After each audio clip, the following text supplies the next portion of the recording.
మొన్న వర్షాలు పడి తీవ్రంగా వరదలొచ్చి జీవితాలు చాలా చాలా అతలాకుతలమైపోయాయి.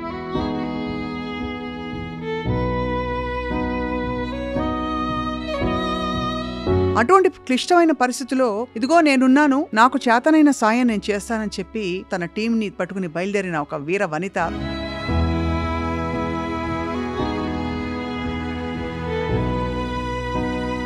జస్ట్ 4 గోడలు ఉన్నాయి, పైన రేకులు మొత్తం ఎగిరిపోయాయి. ఒకరింట్లో టైలరింగ్ మిషన్ మీదనే ఆధారపడి బతుకుతారు వాళ్ళు. వాళ్ళ మిషన్స్, బట్టలు అన్నీ వెళ్ళిపోయాయి.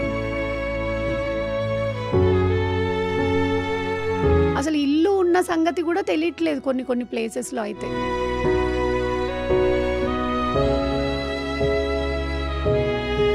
మానవత్వంతో మనుషులు ముందుకొచ్చి ఎలా అనుకుంటారంటే, ఏముంది మొన్న ఇచ్చాం కదా రైస్, మళ్ళీ ఏమిద్దాంలే, వాళ్ళకు ఒకటే వెళ్ళిన వాళ్ళకి 2 సార్లు వెళ్ళాయి అని ఆలోచిస్తూ ఉంటారు. అలా కాదక్క, వాళ్ళు 10 సార్లు తీసుకున్నా తప్పేం లేదనిపిస్తుంది. ఎందుకంటే వాళ్ళు అన్నీ పోగొట్టుకున్నారు, వాళ్ళు అన్నీ పోగొట్టుకొని నిలబడ్డారు.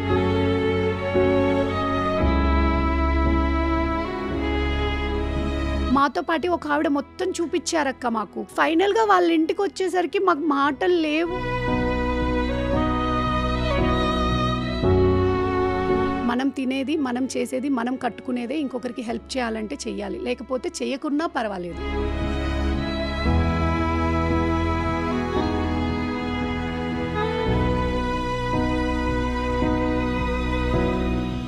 Welcome to this candid conversation podcast. మొన్న వర్షాలు పడి తీవ్రంగా వరదలొచ్చి జీవితాలు చాలా చాలా అతలాకుతలమైపోయాయి. ప్రభుత్వాలు ఏం చేస్తున్నాయి, ఎంత చేయగలుగుతున్నాయంటే ఎప్పుడూ కూడా ప్రభుత్వాలు చేసేవి సరిపోవు. అండ్ ముఖ్యంగా ఆంధ్రప్రదేశ్లో, ఇక్కడ తెలంగాణలో కూడా ఎన్నెన్ని కుటుంబాలు ఎన్ని రకాల ఇబ్బందులు పడుతున్న పరిస్థితులు చూసాం. జనం రోడ్ల మీదకి వెళ్ళిపోయి అసలు ఇళ్లను వదిలేసి వెళ్ళిపోయిన పరిస్థితులు కూడా చూసాం. అటువంటి క్లిష్టమైన పరిస్థితిలో ఇదిగో నేనున్నాను, నాకు చేతనైన సాయం నేను చేస్తానని చెప్పి అసలు మొత్తం తన టీంని, తన బృందాన్ని పట్టుకుని బయలుదేరిన ఒక వీర వనిత, అందరికీ సుపరిచిత philanthropist and more than anything అసలు సొసైటీలో ఒక అమ్మలాగా ఉంటుంది తనే నిహారిక రెడ్డి. అండ్ నిహారిక గతంలో కూడా ఐ డ్రీమ్లో తన కథంతా చెప్పుకుంటూ వచ్చింది. తన నిహారిక ఫౌండేషన్ ద్వారా తను చేస్తున్న ఎన్నో మంచి పనులు కోవిడ్ టైంలో అవన్నీ మనం తెలుసుకున్నాం. ఈసారి వరద బాధిత ప్రాంతాలలో తన ఫస్ట్ హ్యాండ్ ఎక్స్పీరియన్స్ ఏంటో తెలుసుకుందాం. నిహారిక, హాయ్ అక్క. Hi, thank you first of all for doing your great work. చాలామంది లైఫ్స్ని నువ్వు స్పృశించే ప్రయత్నం చేశావు ఈసారి. థ్యాంక్ యూ సో మచ్ అక్క. అండ్ మీరు కూడా అంటే నార్మల్గా సెలబ్రిటీస్ ఇంటర్వ్యూస్ అలాంటివే కాకుండా హెల్ప్ చేసే వాళ్ళని కూడా ముందుకు తీసుకొచ్చి మళ్ళీ ఒకసారి ఇంటర్వ్యూ చేస్తున్నందుకు థ్యాంక్ యూ సో మచ్. నేను మళ్ళీ లాస్ట్ టైం అన్న మాటే అంటున్నాను, నువ్వు ఒక పోస్ట్ పెట్టి ఒక ఫోటో పెట్టావంటే 1000 మంది స్పందిస్తారు. అది నువ్వు సంపాదించుకున్న మంచి పేరు, అది నువ్వు చేసే నీ చర్యల్ని బట్టే అవన్నీ అయ్యాయి. కాబట్టి your a celebrity in your own right. Thank you to all. So ఎక్కడికి వెళ్ళావు నిహారిక ఈసారి? ఈసారి యాక్చువల్లీ ఫస్ట్ ఫ్లడ్స్ వచ్చినప్పుడు నాకు ఫస్ట్ కాల్ చేసింది ఏంటంటే విజయవాడ అప్రైడ్ ఆ రోజు అమావాస్య రోజు చాలా ఎక్కువ వాటర్ ఎక్కువ ఫ్లోట్ అవుతూ ఉంటుంది, ఏమవుతుందో సగం విజయవాడ మునిగిపోతుంది అనుకున్నప్పుడు ఆ రోజు నైట్ అంతా నిద్ర లేదు. ఎందుకంటే విజయవాడ ఈజ్ లైక్ ఎమోషన్. అమ్మవారు కనకదుర్గమ్మ అమ్మవారి దగ్గరికి వెళ్ళినప్పుడు I can feel it in my అమ్మ. మా అమ్మ దగ్గరికి వెళ్ళినంత హ్యాపీగా అనిపిస్తుంది. అలాంటిది అమ్మ, నీ మనుషులు నీ దగ్గర ఉన్న వాళ్ళు ఇలా అయిపోతుంటే నువ్వు చూసుకోవా అని చెప్పి చాలా బాధ వేసింది. ఎందుకో తెలియని ఒక బాధ. అంటే నాకేం అక్కడ సంబంధం లేదు, నాకు చుట్టాలు లేరు, ఎవరూ లేరు, కానీ నాకి ఆ అమ్మకి ఉన్న రిలేషన్ తోటి ఇంతమంది నీ దగ్గర ఉన్న వాళ్ళు ఏమైపోతారు, రాత్రికి రాత్రి ఎక్కడికి వెళ్ళిపోతారు, వాళ్ళ పరిస్థితి ఏంటి అనిపించింది. దాని తర్వాత చాలామంది పునరావాస కేంద్రాలు ఏర్పాటు చేశారని చాలామంది అక్కడ డొనేట్ చేస్తున్నారు అని తెలుసుకున్న తర్వాత అట్లీస్ట్ అమ్మవారు శాంతి ఇచ్చారు, కృష్ణమ్మ, అండ్ మళ్ళీ నార్మల్ డేస్ కోసం వాళ్ళు వెయిట్ చేస్తున్నారు అనుకున్నా. దాని తర్వాత తెలంగాణ విషయానికి వస్తే ఖమ్మం చాలా మునిగిపోయింది. చాలా వరకు ఎక్కడైతే వాగు వెళ్తూ ఉంటుందో దాని చుట్టూ ఉన్న ప్రాంతాల్లో చాలా సఫర్ అయ్యారు. అండ్ వాళ్ళ మొత్తం కొట్టేసింది. ఎందుకంటే విజయవాడ ఇంకా ఎంతవరకు ప్రాబ్లం అయిందన్నది తెలియలేదు. ఇంకా వాటర్ ఫ్లో అలా ఉండిపోయింది కొన్ని చోట్ల. ఇక్కడ ఏంటంటే వాటర్ వచ్చి వెళ్ళిపోయింది ఒకటే సెకండ్, సునామీ లాగా ఒకటే సారి కొట్టుకెళ్ళిపోయింది. సో అది చూసిన తర్వాత లైక్ నేను పుట్టింది రాయలసీమలో అయినా నాకు ఇంటర్మీడియట్ నుంచి నేను హైదరాబాద్లో ఉన్నా. మీ అందరికి తెలుసు కదా, నాకు లైఫ్ ఇచ్చింది హైదరాబాద్ అండ్ నేను ఫస్ట్ ఓటేసింది తెలంగాణ. సో ఫస్ట్ నాకు అమ్మ మీద ఎంత ప్రేమ ఉన్నా సరే ఆ అమ్మకి అక్కడ చాలా మంది భక్తులు ఉన్నారు చేసేవాళ్ళు. ఖమ్మంకి వెళ్దాము, ఖమ్మం తర్వాత విజయవాడకి వెళ్దాం అనుకున్నా. ఖమ్మం వెళ్ళాను ఫస్ట్. రాముల వారి సన్నిధికి వెళ్ళావు. అండ్ మనం కోవిడ్ టైంలో కూడా భద్రాచలం అడవుల్లో ఆదివాసీ ప్రాంతాల్లో చాలామంది ఏజెన్సీల్లో అసలు ఏమీ లేని వాళ్ళకి చాలామందికి మనం గ్రాసరీస్, బట్టలు, శానిటరీ ప్యాడ్స్ అవన్నీ సప్లై చేశాము. సో ఆల్రెడీ దాంతో మనకు ఒక చిన్న పరిచయం ఉంది. దాని తర్వాత ఖమ్మంలో ఒక ఎన్జిఓ నడిపిస్తారు, శ్రీదేవి అని చెప్పి. ఆ అక్కకు కాల్ చేసి, అక్క మాకు ఇలా గ్రాసరీస్ అవన్నీ కావాలి, ఎందుకంటే ఇక్కడ నుంచి తీసుకురావడం అన్నది ఎక్స్పెన్సివ్ అవుతుంది, అదే అవును. ట్రావెలింగ్తో అక్కడ ఇంకో 10 మందికి మనం హెల్ప్ చేయొచ్చు అని అవును. చెప్పి అక్కకి చెప్తే అక్క వెంటనే ఖచ్చితంగా రా అని చెప్పి అక్క వాళ్ళ నెంబర్స్ అన్ని ఇచ్చింది, డీలర్స్ వాళ్ళందరితో కోఆర్డినేట్ అయ్యాము. అక్క నైట్ అన్ని ప్యాక్ చేపించారు, వెళ్ళాము. ఎవరెవరు వెళ్ళారు ఇక్కడ నుంచి? ఇక్కడ నుంచి నేను, నా తమ్ముళ్ళు సాయి అని చెప్పి ఫోటోగ్రాఫర్ ఉంటాడు, ఈజ్ లైక్ మై బ్రదర్. వాడి ఫ్రెండ్స్ అందరూ, అండ్ నరేష్ మాచర్లా అని చెప్పి ఒక ఇన్ఫ్లుయెన్సర్ ఉంటారు, అంటే సో జస్ట్ అతను కూడా అందరూ జాయిన్ అయ్యారు. మేము వస్తామని చెప్పి, సో అందరు ఇట్లా ఒకరొకరు అందరూ తమ్ముళ్ళే. వెళ్తున్నప్పుడు ఏమన్నా మరి దారి పొడవునా వర్షం పడిందా బాగా? అక్క మేము సూర్యాపేట ఎంటర్ అవ్వినప్పటి నుంచి మాకు వర్షం పడుతూనే ఉంది. ఖమ్మంకి వెళ్ళిన తర్వాత కొంచెం ఆగింది. సో మేము రైస్ డిస్ట్రిబ్యూట్ చేసేటప్పుడు అంతా కూడా వర్షమే పడ్డది. కానీ మేము డిస్ట్రిబ్యూట్ చేసిన తర్వాత మనం వచ్చింది ఇది కాదు, మనం ఇచ్చే రైస్ వాళ్ళకి ఎక్కడ సరిపోతుంది, అసలు ఎంత ఫ్లడ్ ఉంది, అసలు ఏం జరిగిందో తెలుసుకుందాం అని చెప్పి మేము మొత్తం ఈవినింగ్ వరకు అక్కడే ఉండి అక్కడ సిచ్యువేషన్స్ అన్నీ చూసుకొని ప్రతి ఇంటికి వెళ్ళాం. అంటే మనము 1000 ఇళ్ళకి వెళ్ళలేకపోవచ్చు, అట్లీస్ట్ ఒక కాలనీ, ఒక రోడ్ కన్నా మనం కవర్ చేద్దాం. అసలు వీళ్ళ సిచ్యువేషన్స్ ఏంటంటే ఒకటి తర్వాత ఒకటి వింటుంటే అవన్నీ తలుచుకుంటుంటే కూడా కాంట్ ఈవెన్ ఏం ఇమాజిన్. పరిస్థితులు ఉన్నాయమ్మా అక్కడ? మొత్తం కొన్ని అయితే జస్ట్ 4 గోడలు ఉన్నాయి, పైన రేకులు మొత్తం ఎగిరిపోయాయి, ఇంటిలో ఒక్క వస్తువు కూడా లేదు, మొత్తం కొట్టేసింది. బట్టలు, గిన్నెలు, వండుకోవడానికి ఏమీ లేవు. ఒకరింట్లో ఏమో మొత్తం డ్రైనేజ్, ఒక్కొక్క టీవీ మా ఇంట్లో కూడా లేదు, అంత పెద్ద టీవీ, ఫ్రిడ్జ్లు, ఏసీలు, కూలర్లు అన్నీ వెళ్ళిపోయాయి. ఒకరింట్లో టైలరింగ్ మిషన్ మీదనే ఆధారపడి బతుకుతారు వాళ్ళు, వాళ్ళ మిషన్స్, బట్టలు అన్నీ వెళ్ళిపోయాయి. వాళ్ళందరూ ఒక ఇంట్లో అయితే బాత్రూంలో కంబోర్డ్ కూడా లేదు, ఎగిరిపోయింది వాటర్ ఫ్లోకి. పిల్లల బుక్స్ పాడైపోయాయి. ఒక ఆవిడ చెత్త తీసేస్తుందంట, అది తోసుకుంటూ వెళ్తారు కదా తోపుడు బండి, అది ఎగిరిపోయింది. అక్కడ ఒక బాబుని హాస్టల్లో జాయిన్ చేసింది, ఒక బాబుని ప్రైవేట్ స్కూల్లో జాయిన్ చేశారు. ఎందుకు ప్రైవేట్ స్కూల్లో జాయిన్ చేశారు మీకు వచ్చే ఇంత తక్కువ డబ్బులతో అంటే, మాకు ఈ దగ్గరలో గవర్నమెంట్ స్కూల్స్ లేవు, అదొకటే ఆప్షన్, ఆ ఆప్షన్ కోసమనే మేము ఈ ఇంట్లో ఉంటున్నాం. అది సో ఒక్కొక్కరి అంతా పోయాయి. ఇప్పుడు ఎలా ఫీజులు కడతారు, ఎలా బ్రతుకుతారంటే, అట్లీస్ట్ నాకు ఒక బండి కొనిస్తే చాలమ్మా, నేను మళ్ళీ సంపాదించుకోవడానికి ఆ ఇంటి రెంట్ 2000, ఆమె ఎంత చెత్త ఏరుకొని ఎంత ఇస్తే ఎంత డబ్బులు వస్తుంది మున్సిపాలిటీలో. అండ్ వాళ్ళందరికీ ఆహార సరఫరా చేసావా నువ్వు? వాళ్ళందరికీ జస్ట్ మనం ఒక 200 పీపుల్కి, నేను అది చూసిన తర్వాత వెంటనే ఫస్ట్ నేను ఒక 100 పీపుల్కి డొనేట్ చేద్దాము అని చెప్పి మేము ఫేస్బుక్లో పోస్ట్ పెట్టాను. చాలామంది ముందుకు వచ్చారు, చాలామంది అక్కలే ఎక్కువ మంది. నేను ఏం చేసినా అన్ని అక్కలు, యూఎస్లో ఉన్నవాళ్ళు, యూకేలో, ఇండియాలో ఉన్నవాళ్ళు, 80% ఉమెన్ నాకు సపోర్ట్గా ఉంటుంది. మెన్ కూడా ఉంటారు, బట్ స్టిల్ నాకు ఈ ఉమెన్ వచ్చి ముందుకు సపోర్ట్ చేసినప్పుడు చాలా హ్యాపీగా అనిపిస్తుంది. అంటే కాజ్ అంటే మనసు కరిగేది ఫస్ట్ ఉమెన్కే, అది ఇంకొకసారి నిరూపితమైంది. సో ఉమెన్స్ చాలామంది సపోర్ట్ చేశారు. దాని తర్వాత అది పెరిగింది, 200 వరకు మేము ఫ్యామిలీస్ వరకు గ్రాసరీస్ సపోర్ట్ చేసాం. సో 2 గ్రాసరీ స్టఫ్ ఎన్ని రోజులు సరిపడా గ్రాసరీస్? ఒక 2-3 రోజులు వచ్చేలాగా? లే అక్క, ఒక 10 days 15 days వరకు వచ్చేలాగా. అన్నం, పప్పు, బియ్యం, పప్పు, ఆయిల్, చింతపండు. యాజ్ ఎ మదర్ మనకి ఇంపార్టెంట్ ఇవి ఉంటే చాలు అనుకున్నవి మాత్రమే తీసుకెళ్ళి ఇచ్చాము. ఎలా ఉన్నాయి మా ఇళ్లలో మరి?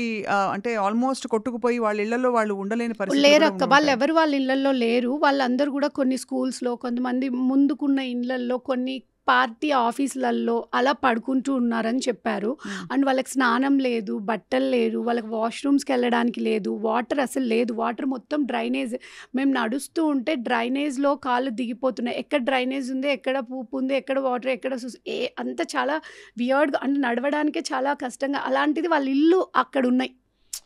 అండ్ వాళ్ళ ఇంట్లో కూడా డ్రైనేజ్ వచ్చేసింది, ఫ్లడ్ కదక్క, వాటర్ మొత్తం పైకి ఇంత ఎత్తులో వచ్చినప్పుడు మొత్తం ఉండిపోయింది, బుడద, మట్టి అంతా. సో ఈ నీరంతా ఎక్కడి నుంచి కొట్టుకొచ్చు? అంటే వర్షపు నీరే ఇలా కొట్టుకొచ్చిందా? వర్షపు నీరు కాదు, దాని పక్కన ఒక వాగు ఉంది, ఆ వాగులో నీళ్ళని ఇలాగా పైకి వచ్చేసి కామ్ అయిపోయింది. సో నేను అడిగాను, మరి ఇక్కడ ఎందుకు మీరు ఇల్లు తీసుకున్నారంటే, అది గవర్నమెంటే మాకు ఇచ్చిన పట్టా భూములు, మేము ఎక్కడికి వెళ్ళాలి అని అడుగుతున్నారు. నేను ఇప్పుడు ఇంత ఫ్లడ్ వచ్చింది, మీరు వెళ్ళిపోవచ్చు కదా అంటే, మేము ఎక్కడికి వెళ్ళాలి, మా పట్టా భూములు, మేము ఇక్కడే ఉంటాం, మేము 30 ఏళ్ళ నుంచి ఉన్నాం, మాకు ఎప్పుడు ఏది అవ్వలేదు, ఇప్పుడు ఆల్ ఆఫ్ సడన్ మేము ఎక్కడికి వెళ్తాం, ఎలా బ్రతుకుతాం? ఇప్పుడు మరి అలా ఎలా ఉంటారంటే జస్ట్ ఏమైనా కవర్ చేసుకుంటాము. ఉన్న దాంట్లో ఇప్పుడు అందరు ముందుకొచ్చి మళ్ళీ మాకు కొంచెం హెల్ప్ చేస్తే మేము మళ్ళీ బ్రతుకుతాం. ఒకరు హెల్ప్ చేయడం కాదక్క. అంటే వాళ్ళు 20, 30 ఏళ్ల కష్టం అది. ఇప్పుడు మనము ఏదో 10 రోజులకో, నెల రోజులకో, సంవత్సరానికి నువ్వు రైస్ ఇచ్చినంత మాత్రాన వాళ్ళు బ్రతకలేరు కదక్క. వాళ్ళ ఇంట్లో నీడ్స్ అన్ని మనం ఏం కొనియలేం కదా. వాళ్ళ టీవీలు, వాళ్ళ బెడ్స్, వాళ్ళ టీవీ, వాళ్ళ బట్టలు కూడా పోయాయి, వాళ్ళ బంగారం, కొంతమంది దాచుకున్న డబ్బులు రాత్రికి రాత్రి వర్షం ఎక్కువైనప్పుడు పరిగెత్తుకుంటూ బయటకు వచ్చేసారు. ఆ టైంలో ప్రాణాలు ఇంపార్టెంట్ కానీ బంగారం డబ్బులు తెచ్చుకుందామని ఎవరు అనుకోరు కదా. అవన్నీ వెళ్ళిపోయి అసలు ఏమీ లేవక్క. నేను మీకు కొన్ని విజువల్స్ పంపించాను కదా, మీరు చూడండి. అసలు దాంట్లో ఏమీ లేవు. అసలు ఇల్లు ఉన్న సంగతి కూడా తెలియట్లేదు కొన్ని ప్లేసెస్లో. అయితే చాలా దారుణం అమ్మా. నువ్వు సాహసించి మరి అక్కడికే వెళ్ళాలనే ఆలోచన నీకు ఎలా వచ్చింది? ఆ పర్టికులర్ స్పాట్కి వెళ్ళాలని అంటే నువ్వు కనుక్కున్నావా ఏ ఊళ్ళో ఎలా కొట్టుకుపోయాయి? ఎక్కువ ఆ ఏరియా చాలా ఎఫెక్ట్ అయిందని చెప్పారు. సో నేను అనుకున్నా మనం 1000 మందికి అవసరం ఉందని చెప్పింది ఆ అక్క. 1000 మందికి నేను చేయలేకపోవచ్చు నాకున్న చిన్న సర్కిల్లో. సో అట్లీస్ట్ మనం ఒక 100 మందికి చేద్దాం అనుకున్నా. బట్ 200 మెంబర్స్కి మేము సపోర్ట్ చేసాము. అండ్ ఇప్పుడు మా దగ్గర 70 మెంబర్స్ లిస్ట్ ఉంది. మేము 70 మెంబర్స్ ఇళ్ళకి వెళ్ళి వాళ్ళ నీడ్స్ ఏంటి అంటే, ఒకరికేమో టైలరింగ్ మిషన్ కొనిస్తే మిషన్ వెళ్ళిపోయింది, వాళ్ళు బ్రతుక్కుంటారు. ఒక ఆవిడేమో ప్రింటింగ్ జిరాక్స్ మిషన్ మీద సింగిల్ పేరెంట్. ఎక్కువ మంది సింగిల్ లేడీసే ఉన్నారు అక్క. హస్బెండ్ వదిలేసిన వాళ్ళు, హస్బెండ్ చనిపోయిన వాళ్ళు. ఒక ముసలావిడకైతే హస్బెండ్ లేడు, కొడుకు చనిపోయాడు, ఎవరూ లేరు, ఆమె ఒక్కతే ఉంటుంది. ఆమె ఇంటి పైన రేకులు వెళ్ళిపోయాయి. ఆమె కొంచెం రేకులు వేపించి ఒక నెలకు సరిపడా సరుకులు ఒక 4 గిన్నెలు ఇస్తే వండుకొని నా ఇంట్లో నేను తింటాను. ఒక ఆవిడేమో చాలా పెద్ద ఆవిడకి ఎవ్వరూ లేరు. సిలిండర్ ఉంది, గ్యాస్ స్టవ్ వెళ్ళిపోయింది, గిన్నెలు కూడా లేవు. ఒక గ్యాస్ స్టవ్, కొన్ని గిన్నెలు, చిన్న చిన్న వాళ్ళు ఏమో అన్నీ అడగట్లేదు అక్క పాపం. వాళ్ళ పేర్లన్నీ రాసుకుని రెడీ, వాళ్ళ పేర్లన్నీ మేము నోట్ చేసుకున్నాము, వాళ్ళ వీడియోస్ తీసుకున్నాము, వాళ్ళ సిచ్యువేషన్స్ ఏంటి, వాళ్ళ నెక్స్ట్ వాళ్ళ కోసం మనం ఏం చేయాలి అని చెప్పి. కొంతమందికి మిషన్స్, కొంతమంది పిండి వంటలు చేసుకునే వాళ్ళు, వాళ్ళకి గిన్నెలు వెళ్ళిపోయాయి. ఆ గిన్నెలు కొన్ని ఇస్తే కడాయిలు ఉంటాయి కదక్క, వంటలు చేసుకో. కొంతమంది టీ అమ్మేవాళ్ళు, ఫ్లాస్క్లు ఎగిరిపోయాయి. అసలు ఎక్కడ చెప్తాం, ఇవి చెప్పలేని సమస్యలు. ఏ గవర్నమెంట్ మెషినరీ వచ్చి కూడా సాల్వ్ చేయలేని సమస్యలు. గవర్నమెంట్ వాళ్ళు 10,000 ఇస్తామని చెప్పారంట అక్క ప్రతి ఇంటికి. 10,000తో ఏమొస్తుంది అక్క? ఒక్కసారి నార్మల్గా అంటారు గవర్నమెంట్ వాళ్ళు ఉన్నారు కదా, వాళ్ళ ఇంటి ముందు డ్రైనేజ్ క్లీన్ చేసుకోవడానికే సరిపోదు. అండ్ గవర్నమెంట్ కూడా అంతకు మించి ఎక్కువ మంది కదక్క. నాకే 50 మంది కనపడుతున్నారు, గవర్నమెంట్కి 50 లక్షల మంది ఉంటారు. సో వాళ్ళు కూడా అంతకు మించి చేయలేకపోవచ్చు. కానీ ఏమిటి పరిష్కారం దీనికి? ఏదో అందరూ మనుషులు కదలాలక్క, మానవత్వంతో మనుషులు ముందుకొచ్చి. లైక్ ఎలా అనుకుంటారంటే, ఏముంది మొన్న ఇచ్చాం కదా రైస్, మళ్ళీ ఏమిద్దాంలే, వాళ్ళకు ఒకటే వెళ్ళిన వాళ్ళకి 2 సార్లు వెళ్ళాయి అని ఆలోచిస్తూ ఉంటారు. అలా కాదక్క, వాళ్ళు 10 సార్లు తీసుకున్నా తప్పేం లేదని అనిపిస్తుంది. ఎందుకంటే వాళ్ళు అన్ని పోగొట్టుకున్నారు, వాళ్ళు అన్ని పోగొట్టుకొని నిలబడ్డారు. సో అట్లీస్ట్ నేను చెప్పేది ఏంటంటే, మనం టీవీలు, ఫ్రిడ్జ్లు, బెడ్లు, వాళ్ళ లగ్జరియస్ థింగ్స్ కొనిచ్చకపోవచ్చు. అట్లీస్ట్ వాళ్ళు మళ్ళీ వాళ్ళ లైవ్లీహుడ్ కోసం, వాళ్ళ బ్రతుకు కోసం ఒక 2 నెలలు మంచి గ్రాసరీస్ అన్ని కొనిచ్చేసామనుకో అక్క, వాళ్ళు మళ్ళీ బయటకు వెతుక్కోకుండా మళ్ళీ వాళ్ళు బట్టలు కుట్టుకుంటూ వాళ్ళు బ్రతుక్కుంటారు. సో ఇదంతా నువ్వు నిహారిక ఫౌండేషన్ ద్వారా చేస్తున్నావు. తప్పకుండా ఐ థింక్ చూసేవాళ్ళు సహృదయులు చాలామంది ఉంటారు నిహారిక. నీ ఫౌండేషన్కి డైరెక్ట్గా వాళ్ళు నేను కాంటాక్ట్ చేసి, ఎప్పుడు నువ్వు ఆల్రెడీ సుపరిచితురాలివి, అంటే ఈ ఏరియాలో మంచి పనులు చేయడం అంటే తప్పకుండా నీ పేరు అందరికీ గుర్తొస్తుంది, మన తెలుగు వాళ్ళందరికీ, especially digital media, social media చూసే వాళ్ళందరికీ తెలుసు నువ్వు. అందుకనే నేను ఎందుకు మనల్ని నమ్మాలి అనుకోవడానికి కూడా నేను ఖచ్చితంగా వాళ్ళ ప్లేసెస్కి వెళ్ళాను, వాళ్ళ గురించి తెలుసుకున్నాను, వాళ్ళ వీడియో బయట తీసుకున్నాను, వాళ్ళ కష్టం వాళ్ళవన్నీ వీడియో తీశాను. కాబట్టి నేను అంటే ఇదిగో ఇది నీడ్ ఉంది అని నేను, అంటే ఏదో ఫోన్లో మాట్లాడో ఎవరో చెప్తేనే లేదు, నేను వెళ్ళి చూశాను, అదే మీకు చెప్తున్నా. సో అన్నిటికంటే చాలా నీ గుండె తరుక్కుపోయిన ఉదంతం ఏంటమ్మా అక్కడ? అక్క చాలా ఉన్నాయి అక్క. ఒక ఆవిడైతే గట్టిగా పట్టేసుకొని, మేము చాలా మర్యాదగా బ్రతికిన వాళ్ళం మేడం, మేము ఇన్ని రోజుల్లో ఏ రోజు బయటకు రాలేదు, ఈరోజు ఇలా అన్నం కోసం బయటకెళ్ళి నా పిల్లల కోసం నేను నిలబడ్డా ఇది అన్నది చాలా, అంటే మిడిల్ క్లాస్ ఫ్యామిలీస్, నేను కూడా మిడిల్ క్లాస్ ఫ్యామిలీ. ఇప్పుడు మనం అందరం ఎలా ఆలోచిస్తామంటే, మన పరువు పోకూడదు, మనం ఎవరి దగ్గర మన ఇంట్లో పస్తు పడుకున్నా పర్వాలేదు కానీ బయటకు వెళ్ళొద్దని ఆలోచిస్తాం కదా. సో అలా చాలామంది ఉన్నారు. ఆవిడ ఏడవడం మాత్రం నిజంగా చాలా కష్టం అనిపించింది. అలానే మాతో పాటు ఒక ఆవిడ మొత్తం చూపించారక్క, మాకు అన్ని ఇల్లు చూపించారు, మాతో పాటు తిరిగారు. ఫైనల్గా వాళ్ళ ఇంటికి వచ్చేసరికి మాకు మాటలు లేవు. అసలు ఆవిడ ఇంత ధైర్యంగా ఎలా వచ్చారు ఇన్నింటికి? ఆవిడ మొత్తం ఇల్లంతా, వాళ్ళ బైకు, టీవీలు, ఫ్రిడ్జ్లు, వాళ్ళ అమ్మగారు ఎలా ఏడుస్తున్నారంటే మొత్తం వాసన, డ్రైనేజ్ మొత్తం పొంగిపోయింది వాళ్ళ ఇంట్లో. పిల్లల కోసం అక్కడ చదివించుకుంటూ ఉంటున్నారు. మరి ఇల్లు ఖాళీ చేసి వెళ్ళిపోవచ్చు కదా! మీది రెంటిల్లు కదా! అంటే పిల్లల స్కూల్ ఉంది. అయినా రెంటిల్లు అయితే మళ్ళీ వాళ్ళకి ఖాళీ చేసి ఎలా ఇచ్చేసి వెళ్ళిపోతాం. ఇది గలీజ్ ఉంది కదా! అంతా క్లీన్ చేద్దామని క్లీన్ చేస్తున్నారంట. క్లీన్ చేసి ఇద్దామని చెప్పి. మొత్తం వెళ్ళిపోయిందక్క. అసలు ఏమీ లేదు ఇంట్లో. మట్టి తప్ప. అసలు నమ్మడానికి కూడా అంటే కళ్ళకి ఆ దృశ్యాలు చూపిస్తే గానీ అర్థం కాదు ఈ తీవ్రత. ఇది చాలా ప్రకృతి నిజంగా విలయతాండవం చేయడం. ప్రకృతి అంటే నిజంగానే నువ్వు అన్నట్టు అమ్మవారిని చాలామంది నమ్ముతారు. మరి ఏమి మనం తక్కువ చేసి మానవాళికి ఇంతటి ఒక కష్టకాలం వచ్చిందో నిహారిక. కానీ ఇలాంటి వాళ్ళు ఉన్నారు కాబట్టి ఖచ్చితంగా అలాగే చాలామంది సినీ ప్రముఖులు ముందరకొచ్చి అవును. విరాళాలు ఇచ్చారు. మనకి అల్లు అర్జున్ చాలా మంది ఇచ్చారు. ఇచ్చారు. ప్రభాస్ అలాగే గారు, ప్రభాస్ గారు ఎన్టీఆర్ ఇచ్చారు, అందరూ ఎన్టీఆర్ ఇచ్చారు. గారు ఇచ్చారు, అందరు ఇచ్చారు. కానీ సామాన్యులు మనలాంటి వాళ్ళు కూడా కథలు రావాలి. సో నా వైపు నుంచి నేను వ్యక్తిగతంగా నీకు ఇస్తాను నిహారిక, నీ ఫౌండేషన్కి. అలాగే మా సంస్థ తరఫున కూడా what ever we can do మేము సేకరించి ఈ మెసేజ్ని అందరికీ ఇచ్చి చేస్తాం. సో ఫైనల్గా ఏం చెప్పదలుచుకున్నా ఈరోజు ఐ డ్రీమ్ ప్రేక్షకులకి? అక్క నేను ఒకటే నమ్ముతాను అక్క. వాళ్ళు కూడా మనలాంటి మనుషులే. వాళ్ళ స్థితి నేను ఈరోజు ఒక పోస్ట్ చేశాను. లైక్ కొంతమంది ఏమంటే మా దగ్గర బట్టలు ఉన్నాయి, కొంతమంది మా దగ్గర ఇవి ఉన్నాయి. మనం ఏదో వాడి వదిలేసిన ఇవ్వచ్చు, ఇవ్వద్దనట్లేదు. కానీ వాడి వదిలేసినవి చినిగిపోయినవో ఇంకొకరికి ఎప్పుడు హెల్ప్ చేయొద్దక్క. మన కోసం మనం దేవుడికి ఎలా అయితే చూస్తాం. మీరు మా ఇంటికి గెస్ట్గా వచ్చారంటే నేను స్వప్నకు వచ్చారు ఇదిగో అంటే ఉన్నవి లేనివి అన్నీ తీసిపెట్టి మీకు చాలా ప్రేమగా పాంపర్గా చేసి చాలా ప్రేమతో పెడతాం. మనం ఎవరికన్నా సర్వీస్ చేసేటప్పుడు కూడా ఇప్పుడు ఒక మిషన్ కాస్ట్ 10,000 రూపీస్ అనుకో అక్క. మార్కెట్లో 5,000 ఉంటే ఎందుకు అది కొనిచ్చేయచ్చు కదా అని అడుగుతారు చాలా ఈజీగా. అవును. మనం ఏదన్నా ఇచ్చేటప్పుడు మనం 100% బెస్ట్ ఇవ్వకపోయినా పర్వాలేదు. అట్లీస్ట్ 50-70% రీచ్ అంటే వాళ్ళు అది చూసిన తర్వాత పోయింది నాకు ఒకటి వచ్చింది అంటే ఒక సాడ్నెస్ ముందు ఆ హ్యాపీనెస్ని కూడా మనం ఇలా తీసుకురావాలక్క.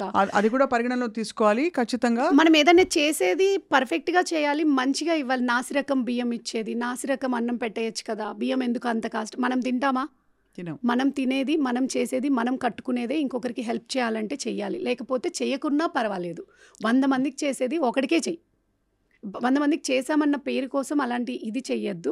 అండ్ వాళ్ళు కూడా మనలాగా పుట్టిన వాళ్ళే. మీరైనా మనమైనా అందరము దేవుడి నుంచి వచ్చామో ఎక్కడికి వెళ్తామో తెలీదు, ఎక్కడి నుంచి పుట్టామో తెలీదు. వాళ్ళు అంతే. కాకపోతే ఒక్కొక్కరి కర్మానుసారం వాళ్ళు అలా పుట్టారు, మనం ఇలా ఉన్నాము అంటే దానికి కొమ్ములు పెట్టేసుకోవద్దు. ఎవరి సిచ్యువేషన్ ఎలా అవుతుందో ఇప్పుడు ఫ్లడ్స్ చూస్తే తెలుస్తుంది. కొన్ని వేల కోట్ల ఉన్నవాడు కూడా మునిగిపోయి అన్నం కోసం నిలబడుకున్న సిచ్యువేషన్స్ ఉన్నాయి బయట. వాళ్ళందరినీ చూసి మనం కూడా నేర్చుకొని నథింగ్ ఈజ్ పర్మనెంట్. ఈ సెకండ్లో నేను బ్రతికి బయట వరకు పోతానో లేదో కూడా గ్యారంటీ లేని జీవితం. ఉన్నన్ని రోజులు మంచిగా వీలైనంత మంచిగా బ్రతుకుతూ ఎవరిని హర్ట్ చేయకుండా బ్రతికితే చాలక్క.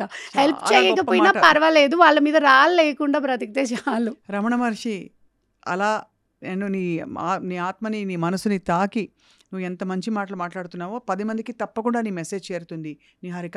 అంటే ఎవరైనా హెల్ప్ చేయాలి అనుకుంటే నిహారిక ఫౌండేషన్ 9701821089 నెంబర్కి వాట్సాప్ చేస్తే నేను ప్రతిదీ కూడా వాట్సాప్కి వెంటనే గూగుల్ పే లేదంటారు. గూగుల్ పే ఉండదండి. మీరు నాకు ఎవరు డబ్బులు ఇచ్చారో నాకు తెలియాలి. నేను మీ డబ్బులు ఏం చేశానో మళ్ళీ మేము చేసిన తర్వాత పర్సనల్గా మెసేజ్ చేయడం కూడా జరుగుతుంది.